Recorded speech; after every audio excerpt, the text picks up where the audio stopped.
አንተ ዮናስ ካሁን በኋላ ወሬን ሳልጨርስ አንድ እርምጃ ብትራመድ እማደርገውን አሳያለሁ። እሺ? አታስፈራሪ፣ ምንም አታመጭም። እንዴ አንተ ዮናስ አንተን አይደል እንዴ ማናገረው? አቺ ምን አይነት ንቀት ነው? ይቅርታ። ሁሉንም ነገር በጉልበትሽ የምታገኝ ይመስልሻል? እኔ እንደዛ አላልኩም። እወዳለሁ። እኔ ጋር ያለውን ነገር ተጋርተን አብረን እንኑር ነው ያልኩት። እሺ ነኝ እሺ ብለሽ ወንድነት የሚቀበልሽ ይመስልሻል? በፍቅር ነው እየነገርኩ ያለሁት። አይ ካልክ ግን ለአባቴ ነግሬው መውጫ መግቢያ ነው የሚያሳጣ። አየሽ ጀበናም ሲገነፍል ራሱን ነው የሚያቆሽሸው። ይሄንን ብታደርጊ ራስሽ ማትወጪ ችግር ውስጥ ትገቢያለሽ።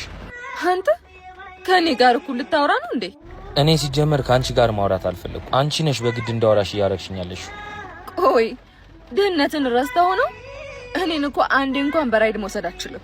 እድሜ ስጠን እንጂ ጊዜ ብዙ ያሳያል አይደል የሚባለው። ፈጣሪ ደግሞ የሚወደው ሰው ላይ አይጨክንም። አንቺንም ባገባሽ ነገ ከዚህ የተሻለ ነገር አትናገሪኝ። እኔ እኮ እንደዛ ለማለት አይደለም፣ አናደኸኝ እኮ ነው። ሁል ጊዜ በተናደርሽ ቁጥር ጉርለቴን እየነገርሽ ሁሉ ነገር አንቺ እንደምታሟይልኝ ልትነግሪኝ ማለት ነው። ከሆነ ሰዓት በኋላማ ሰላምታዬ ራሱ ጭቅጭቅ ይሆንብሻል። ለማንኛውም ለአባትሽ መንገሩን እንዳትረሹ። ለሱ ከነገርኩትማ ይሄን ጥጋብህን ያስተነፍስልሃል። ከቻልሽ አይተሽ ተራመጂ፣ መርጠሽ ተናገሪ። ለሰው የሰነዘርሽውን ፈጣሪን ታስቀይሚያለሽ።